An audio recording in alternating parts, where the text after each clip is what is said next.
कामयाबी। एक गुरु अपने शिष्य, जिसका नाम दिलीप था, उसके अत्यधिक विकास से बहुत ही खुश थे। उन्हें लगा कि अब शिष्य का मार्गदर्शन करने की कोई ज़रूरत नहीं है, इसलिए उस शिष्य को एक नदी के किनारे बनी अपनी छोटी सी कुटिया में छोड़कर निकल पड़े। रोजाना सुबह स्नान के बाद शिष्य शेर की खाल से बने अपने कपड़े को सुखाने के लिए टांग दिया देता था। यही एकमात्र वस्तु थी जो उसके पास थी। एक दिन चूहों ने उस शेर की खाल को कुचल डाला।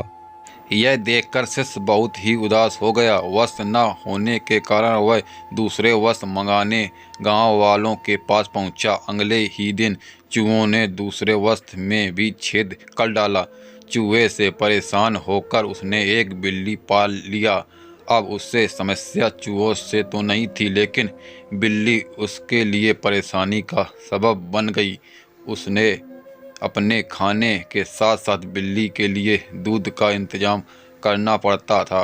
एक दिन उससे लगा कि मैं कब तक का गांव वालों से मांगता रहूँगा, क्यों ना मैं खुद ही एक गाय रख लूँ। जब उसे गाय मिल गया तो फिर उसके लिए चारा मांगने की ज़रूरत पड़ी।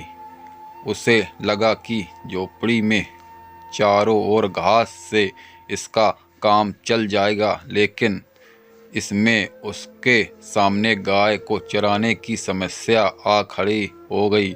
गाय को चराने के चक्कर में उसे ध्यान के लिए पूरा वक्त नहीं मिल पा रहा था, इसलिए इस काम के लिए उसने आदमी रख लिया। अब सवाल आया कि काम करने पर निगरानी की। इसके लिए उस शिष्य ने एक मीरा नामक महिला से शादी कर ली, जो इसके इन सारे कामों को निगरानी करती और उसके काम में हाथ बटाती। आगे चलकर ऐसा वक्त आया जब वह गांव का सबसे धनी व्यक्ति बन गया। कई सालों के बाद अचानक एक दिन गुरुजी उस गांव में पहुंचे। सब कुछ बदला हुआ देखकर वे दंग रह गए। उन्होंने देखा कि जहां कभी कुटिया हुआ करती थी, वहां आज एक आलीशान इमारत खड़ी है। उन्होंने एक नौकर से पूछा, क्या यह वही जगह नहीं है जहां कभी मेरा एक शिष्य रहा करता था?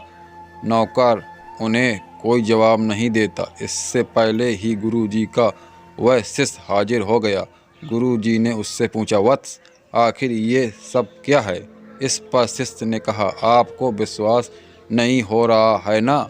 लेकिन मेरे पास इसके सिवाय कोई दूसरा तरीका नहीं था कि मैं शेर की खाल को हटा देता। दोस्तों, ये कहानी कैसी लगी? कहानी अच्छी लगी तो वीडियो को लाइक करें, चैनल पहली बार चैनल सब्सक्राइब करें। मिलते किसी नेक्स्ट वीडियो में।